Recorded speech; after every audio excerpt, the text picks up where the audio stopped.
தமிழ்ல சொன்னாங்க, மொழி மரபு பிறலின் மொழி பிறலும் மொழி பிறலின் இனம் பிறலும் அப்படின்னாங்க. அதாவது மரபு அப்படின்னா நாகரிகம், அந்த நாகரிகம் பிறண்டா நம்முடைய மொழி அழிஞ்சு போயிடும், மொழி அழிஞ்சு போனா இனம் அழிஞ்சு போயிடும். இன்னைக்கு ஊடகங்கள்ல கூட நல்ல தமிழை நல்ல உச்சரிப்போடு கேட்க முடியலையா, சும்மா இங்கிலீஷை கலந்து அள்ளி விட்டா தான் நாகரிகம் அப்படின்னு நினைக்கிறாங்க. பசுங்கன்று தாய் பசுவை அம்மாங்குது, செந்தமிழன் கூசாம மம்மிங்கிறான். இப்படி நம்முடைய மொழி சீரழிந்து கொண்டிருக்கிறது. இதே நிலைமை தொடர்ந்தா நம்முடைய இனம் அடையாளம் காணாமல் அழிந்து விடுமே என்ற அச்சம்தான் நாகரிகத்தின் வளர்ச்சி வருந்தத்தக்கதே அப்படின்னு சொல்ல வைக்குதுயா. ஒருவர் மடியில ஒருவர் தூங்கி, ஒருவர் கண்ணீரை ஒருவர் பகிர்ந்து, ஒருவர் நிழல்ல ஒருவர் ஒதுங்கி வாழ்ந்த அந்த கூட்டு குடும்பம் இன்னைக்கு எங்கய்யா போச்சு? நாகரிக வளர்ச்சியால் அந்த கூட்டு குடும்பத்தை இன்றைக்கு சமுதாயம் இழந்துட்டுயா. கூட்டு குடும்பத்தின் நம்முடைய உறவு முறைகளையே நாகரிக வளர்ச்சி சிதைத்து விட்டதுயா. அம்மாவுக்கு தம்பி மாமா, அப்பாவுக்கு தம்பி சித்தப்பா, அம்மாவுக்கு தங்கச்சி சித்தி, அப்பாவுக்கு தங்கச்சி அத்தை என்ற உறவு முறைகளே இன்று பிறந்து போய்விட்டன. சித்தப்பாவும் அங்கிள் தான், மாமாவும் அங்கிள் தான், அத்தையும் ஆண்டி தான், சித்தியும் ஆண்டி தான். மொத்தத்தில் நாகரிக வளர்ச்சி நம்முடைய உறவு முறையை செய்திருக்கிறது நொண்டி தான். ஐயா, வெளிநாட்டில் போய் வெள்ளக்கார மத்தியில் நம்ம ஒரு விவேகானந்தர் மார்தட்டி சொன்னாரு, நாங்க மனைவியை தவிர எல்லா பெண்களையும் தாயாக நினைக்கிறோம், நீங்க தாயை தவிர எல்லா பெண்களையும் மனைவியாக நினைக்கிறீங்க அப்படின்ட்டு. ஆனா இன்னைக்கு நாகரிக வளர்ச்சியால நிலைமை எப்படி இருக்கு தெரியுமா? எப்பா, எங்க ஊர் விவேகானந்தர் தப்பா சொல்லிவிட்டாருப்பா, நாங்களும் உங்களை மாதிரிதான் தாயை தவிர எல்லா பெண்களையும் மனைவியா தான் நினைக்கிறோம் என்று சொல்லக்கூடிய அளவுக்கு நாகரிக வளர்ச்சி வருந்தத்தக்கதாக இருக்குதுயா. ஐயா, 6 மாசத்துக்கு முன்னால இங்க இருந்து வெளிவந்த ஒரு பத்திரிகையில ஒரு முழு பக்க சர்வே. அந்த சர்வேல என்ன சொல்றது அப்படின்னா, கருத்தடை மாத்திரைகளை மும்பையை மாதிரி பெரிய நகரங்களில் இருக்கிற திருமணமான பெண்களை விட திருமணமாகாத இளம் பெண்கள் அதிகம் பயன்படுத்துகிறார்கள் அப்படின்னு சொல்லி. ஏன்னா தங்களுடைய முகமும் உடலிலும் அதிக பளபளப்பை அது கொடுக்கிறது என்பதற்காக பயன்படுத்துகிறார்கள் என்று சொல்லக்கூடிய அளவுக்கு நாகரிகம் வருந்தத்தக்க ஒரு வளர்ச்சியை கண்டு கொண்டிருக்கிறது. ஐயா, அந்த காலத்தில் ஒரு ஆணும் பெண்ணும் தனக்குரிய மாப்பிள்ளையும் பொண்ணையும் தேர்ந்தெடுக்கணும் அப்படின்னா சுயம்வரம் வச்சாங்க. கொஞ்ச நாளைக்கு பிறகு வீர விளையாட்டுகள் நடத்தினாங்க. அதுக்கு பிறகு டாக்டரா, வக்கீலா, இன்ஜினியரா அப்படின்னு சர்டிபிகேட்டை பார்த்து தேர்ந்தெடுத்தாங்க. ஐயா, இன்னைக்கும் மாப்பிள்ளையும் பொண்ணையும் சர்டிபிகேட்டை பார்த்து தான் தேர்ந்தெடுக்கிறாங்க. டாக்டர்கள் கொடுத்த இவருக்கு எய்ட்ஸ் இல்லை என்ற சர்டிபிகேட்டை பார்த்து தேர்ந்தெடுக்கக்கூடிய அளவுக்கு நாகரிகத்தின் வளர்ச்சி வருந்தத்தக்கதாக போய் கொண்டிருக்கிறது. நாம ஆரம்ப காலத்தில் உடுத்தாம இருந்தோம். அப்போ அதுக்கு பிறகு பருத்தியாலும் பட்டாலும் ஆடைகளை நெய்து நமக்கு உடுத்தி அழகு பார்த்துச்சு நாகரிகம்.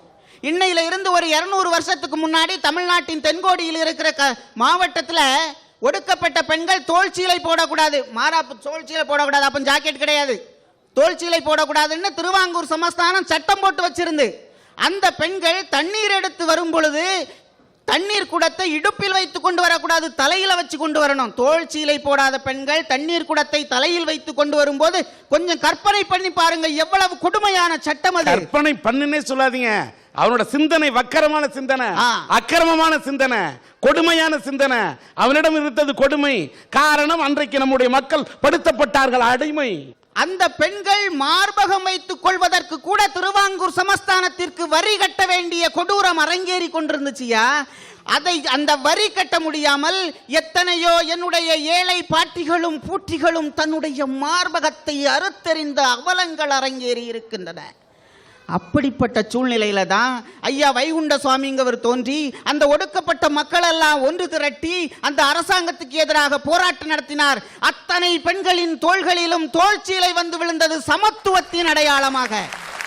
இன்னும் சொன்னா, அவர்தான் மகாத்மா காந்திக்கு முன்னாலேயே உலக வரலாற்றில் அறப்போராட்டம் நடத்தி ஜெயித்த ஒரே ஆளு. இடுப்பில் எடுத்த குடம் ஏந்தி இறக்கென்று அடித்தானே சிவனே ஐயா அப்படின்னு அவருக்கு தாங்கள் அமைத்து கடவுளாக கொண்டாடி கொண்டிருக்கிறார்கள். ஐயா, என்னுடைய வருத்தமெல்லாம் இப்படி கடவுளே இறங்கி வந்து வாங்கி தந்த அந்த தோல் சீலையை, அதற்கு இணையான துப்பட்டாவை, உடல் தெரியக்கூடிய அளவுக்கு ஒரு மெல்லிய பனியன் போன்ற கையில்லாத முண்டாப்பனியனை போட்டுக்கொண்டு இந்த நாகரிகத்தின் வளர்ச்சி எவ்வளவு ஈஸியா தூக்கி எறிஞ்சிட்டு பார்த்தீங்களா? கண்ணீர் வடிக்காமல் என்ன செய்வது? இதையும் மீறி நாகரிகத்தின் வளர்ச்சியை வரவேற்க சொல்கிறீர்களா? ஐயா, காட்டு மிராண்டியா இருந்த மனுஷனுக்கு ஆடை கட்டி அழகு பார்த்துச்சுன்னா அதுக்கு பேரு நாகரிகம். பச்சை காய்கறிகளை தின்னு திரிந்தவனுக்கு அதை பதப்படுத்தி திங்க கற்றுக் கொடுத்துச்சுன்னா அதுக்கு பேரு நாகரிகம். குகையில விலங்கோடு விலங்கா வாழ்ந்துகிட்டு இருந்தவனுக்கு கூடாரம், கூரை வீடு, காரை வீடு, காங்கிரீட் வீடு வர அவனை கூட்டி கொண்டு வந்து உட்கார வச்சு அழகு பார்த்துச்சு, அதுக்கு பேரு நாகரிகம். ஐயா, இன்னைக்கு எங்களுக்கு இருக்க பயம் எல்லாம் என்ன தெரியுமா? காமத்திற்காகவும் பணத்திற்காகவும் பூவரசிகள் பேரரசிகளாக மாறிக்கொண்டிருக்கிறார்களே. இளைஞர்கள் இளம் குருத்துக்களை சிதைக்கின்ற மிருகங்களாக மாறிக்கொண்டிருக்கிறார்களே என்பதை நினைக்கும் போது, கற்காலத்திலிருந்து நம்மளை பொற்காலத்துக்கு கூட்டி வந்த நாகரிகம் மீண்டும் தற்காலத்திலிருந்து எங்கே கற்காலத்துக்கு கூட்டி சென்று விடுமோ என்ற பயந்தாயா நாகரிகத்தின் வளர்ச்சி வருந்தத்தக்கது அப்படின்னு சொல்ல வைக்குது. இன்னைக்கு விஞ்ஞானம் பல எளிய வழிமுறைகளை கொடுத்து விட்டது, கருத்தடை சாதனங்களை கொடுத்திருக்கிறது. அன்னைக்கு பாரதிதாசன் நொந்து போய் பாடினாரு, கருப்பாதை சார்த்த வழியொன்று கண்டறிவோம்னு. அளவோடு பெற்று வளமோடு வாட இன்று வாழ விஞ்ஞானம் தந்த அந்த வழிமுறைகளை எல்லாம் இன்னைக்கு ஒரு சிலர் தவறான வழிகளில் தகாத உறவின் பாதுகாப்புக்காக பயன்படுத்துகிறார்களே என்பதை எண்ணும் போது நாகரிகத்தின் வளர்ச்சி வருந்தத்தக்கதா இருக்குது. ஐயா, இந்த மும்பை மாநகரத்தில் எத்தனையோ ரயில் நிலையங்கள் இருக்கின்றன. பெரும்பான்மையான ரயில் நிலையங்கள்ல ஒரு அபார்ஷன் சென்டர், அதாவது கருக்கலைப்பு மருத்துவமனையினுடைய விளம்பர போர்டு மாட்டப்பட்டிருக்கு. அதுல முதல் பாயிண்ட் கம்ப்யூட்டர் மூலமாக கருச்சிதைவு, ரெண்டாவது பாயிண்ட் 1 மணி நேரத்தில் டிஸ்சார்ஜ், மூணாவது பாயிண்ட் உங்களுடைய விவரங்கள் ரகசியமாக வைக்கப்படும். எங்கே போய் அழிந்து கொண்டிருக்கிறது நம்முடைய கலாச்சாரம்? வரவேற்கத்தக்கதா வருந்தத்தக்கதையா? நாகரிகத்தை கண்டுபிடிச்சான், நாடு நாசமன்னா போச்சு. அதனால தான் கிராமத்துக்காரன் பாடினா, மண்டையில கொண்ட போட்டு கொண்டையில பூ வச்சு காடு வயல் உழுததெல்லாம் அப்போ, ஒட்டு முடி வச்சுக்கிட்டு ரெட்ட தடை போட்டுக்கிட்டு படம் பார்க்க ஓடுது பாரிப்போ, சும்மா கடந்தாலும் கிடக்கும் பாடு நாகரிகம் வந்து நாட்டை கெடுக்கும், நாடு சும்மா கடந்தாலும் கிடக்கும் பாடு நாகரிகம் வந்து நாட்டை கெடுக்கும். வந்த சார் மும்பைக்கு, ரயில்வே ஸ்டேஷன்ல ஒரு கண்கொள்ளா காட்சியை பார்த்தேன். ஒரு பொண்ணு ஜீன்ஸ் பேண்ட் போட்டு டிஷர்ட் போட்டு, அந்த டிஷர்ட்ல முன்னாடி ஒரு வாசகம் எழுதியிருக்கு. அந்த வாசகத்தை நான் சொன்னோம்னா சொல்ல முடியாது. சொல்லாத, நான் கேட்டேன். ரொம்ப பிரமாதமா எழுதியிருக்கு சார். நீங்க கலாச்சார சீரழிவு என்பது ஒரு பெண்மையை கொச்சைப்படுத்துகிற அளவுக்கு வந்திருக்கிறது.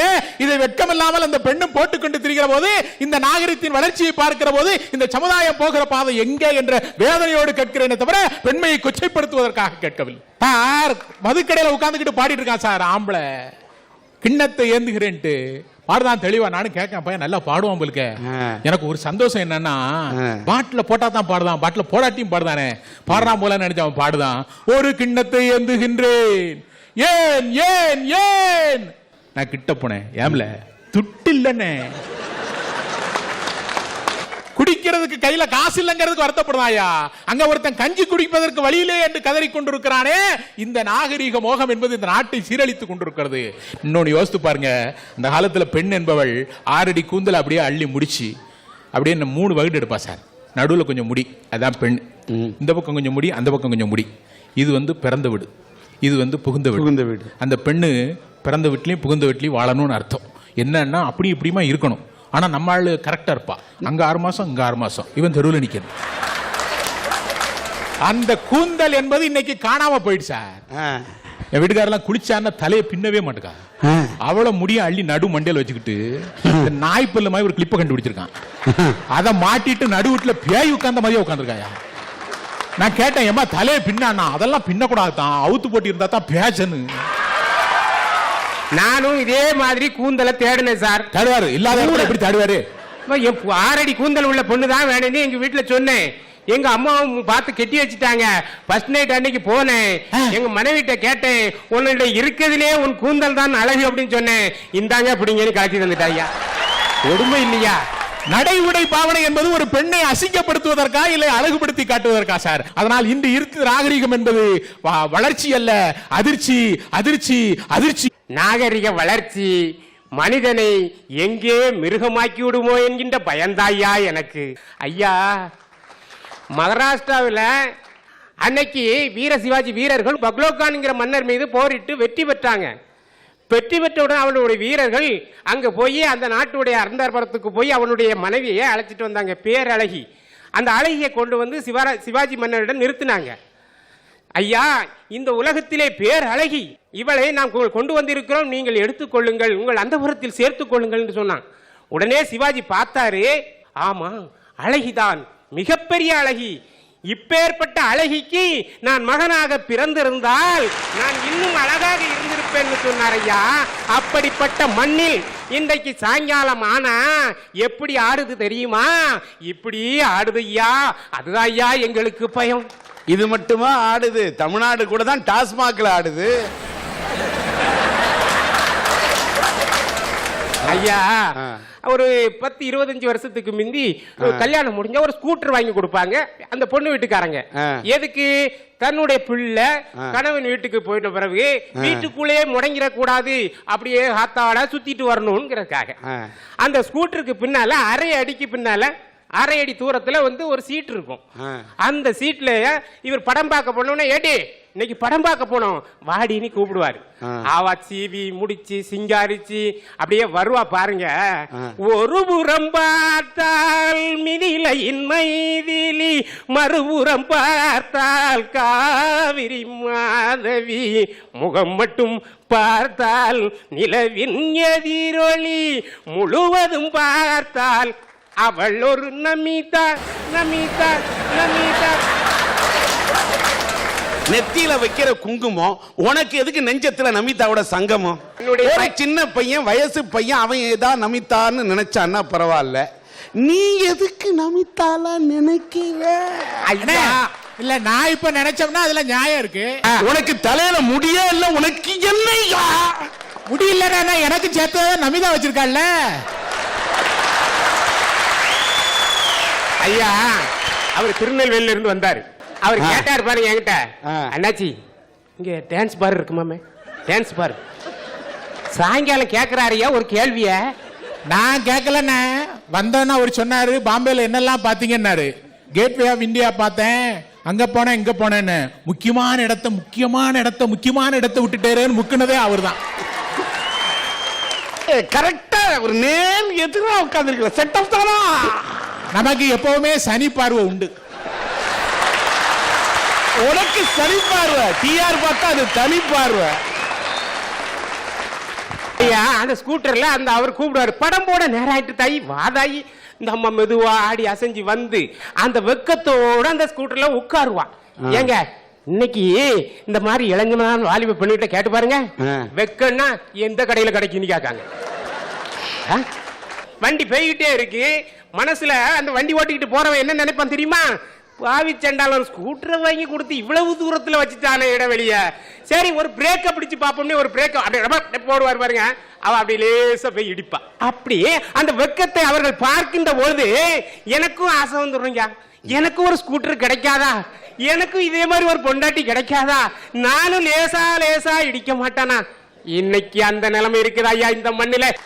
ஐயா, இன்னைக்கு ஸ்கூட்டரை தொண்டு மியூசியத்தில் வச்சுட்டாங்க. இன்னைக்கெல்லாம் ஒரு வண்டி வந்தாச்சு, புஷ் பேக். ஒரு அதாவது முன்னாடி இருந்து ஓட்டுறவன் கீழே இருக்கிறான், பின்னாடி இருக்கிறவன் மேலே இருக்கிறான். ஏன்னு கேட்டான்னா பிரேக் பிடிச்ச உடனே இவனை தள்ளி மூஞ்சி குப்புற அந்த பக்கம் தள்ளுறது. இதுதான் பேஷன். இன்னைக்கு இந்த பம்பாய் ரோட்ல, மெயின் ரோட்ல நான் நின்றுகிட்டே இருக்கிறேன்.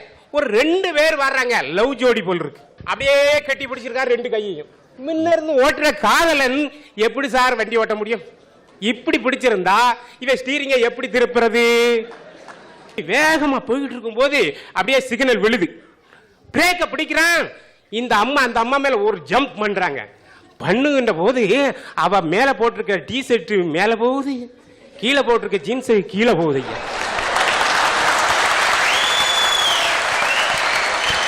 இது கொடுமை இல்லையா ஐயா? நீ எதுக்கு அதை பார்க்குவேங்கிற? இல்லண்ணே, அவர் சொன்ன கருத்து நியாயமானது. மனைவி ஸ்கூட்டரை கூட்டு போவா, தள்ளி உட்கார்றதுனால வருத்தப்பட்டாரு. ஒட்டி உட்கார்ந்தாலும் சிக்கல் இருக்குனே. நானே என் வீட்டுக்காரியா கல்யாணம் முடிஞ்ச புதுசுல சினிமாத்துக்கு கூட்டு போனேன். என்னோட சேர்ந்து இறுக்கி பிடிச்சிக்கிட்டு உட்கார்ந்து இருந்தா. நான் போகும்போது கேட்டேன், என் மேல அவ்வளவு பிரியமானே. இல்ல விழுந்தா 2 பேரும் சேர்ந்து விழுவோம்னா. கலாச்சாரத்தை நீங்கள் வரவேற்கத்தக்கதுன்னு சொல்றீங்களா? இது வருந்தத்தக்கது என்று சொல்லி முடிக்கிறேன். ஓகே.